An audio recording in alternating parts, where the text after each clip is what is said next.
Pemirsa, setelah dimulai pada 26 Oktober 2021 lalu ditandai dengan penandatanganan prasasti Gerakan Ketahanan Pangan Nangun Satkerti Loka Bali oleh Bupati Tabanan di Pasraman Lumajang, Samsam, Kecamatan Tabanan.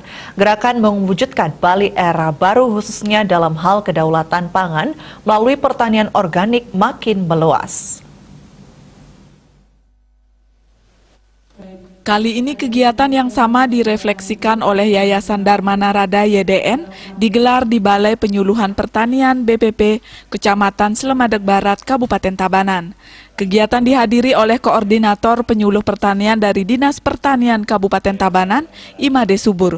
Turut hadir dalam kegiatan tersebut Ketua YDN Satria Narada, Camat Selbar Igede Ketut Suyana Putra, dan perwakilan Pekaseh serta petani di wilayah Selbar. Camat Slemadeg Barat, Igede Ketut Suyana Putra mengatakan mengapresiasi dan menyambut baik gerakan pertanian organik melalui Biodinamik 500. Menurutnya gerakan pertanian organik yang selaras dengan visi Nangun Satkerti Loka Bali ini sangat tepat dalam mendukung sektor pertanian yang ada di Selbar sehingga harapannya bisa membawa kesejahteraan petani ini menjadi lebih baik.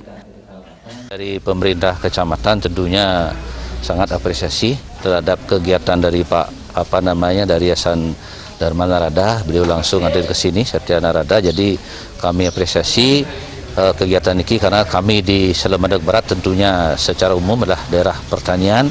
Tentunya harapan nanti dalam kegiatan pelatihan dan sosialisasi ini bisa membawa petani-petani kami di Slemadeg Barat ini ke arah yang lebih baik sehingga nanti tentunya harapannya kesejahteraan daripada petani ini lebih baik. Itu aja.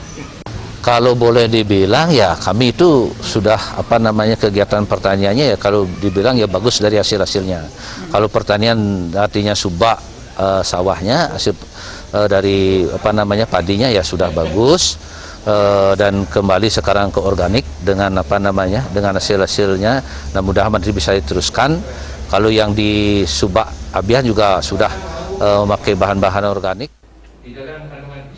Hal senada juga diungkapkan Imade Subur, kegiatan pelatihan organik dengan sistem biodinamik 500 ini akan mampu memperbaiki struktur dan tekstur tanah yang selama ini beberapa menjadi rusak akibat dijejali dengan penggunaan pupuk kimia.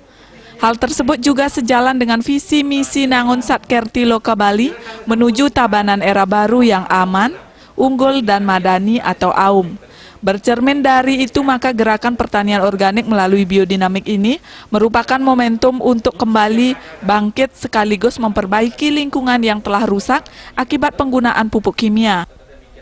Jadi untuk kegiatan pelatihan hari ini cukup kami apresiasi positif karena kita sejalan dengan artinya warisan budaya juga yang kita telah laksanakan dari dulu. Dan memang karena sudah banyak juga sekarang tanah-tanah yang rusak sebagai akibat dari terlalu lamanya kita menggunakan pupuk kimiawi, sehingga perlu kita perbaiki struktur dan tekstur tanahnya dengan menggunakan bahan-bahan organik itu sendiri. Sehingga juga sejalan dengan visi dan misi Provinsi Gubernur Bali dan Bupati Tabanan, yaitu Nangun Satkerti Loka Bali menuju Tabanan era baru yang AUM. Kegiatan dilanjutkan dengan pelatihan cara pembuatan biodinamik 500 yang terdiri atas tanduk sapi serta kotoran sapi dan cara pengaplikasiannya oleh 3 narasumber yang merupakan petani, diantaranya Made Mega Ajnana, Made Sandi, dan Wayan Putra Sedana. Para peserta pelatihan yang terdiri atas perwakilan Pekaseh dan petani di Kecamatan Selbar ini, selain diberikan teknik atau cara membuat biodinamik 500, para peserta juga diberikan bibit kelor dan toye pance amerta Bali yang merupakan sumber air dari 5 danau di Bali sebagai campuran untuk pembuatan biodinamik. Desak Aryani dan Risma, Bali.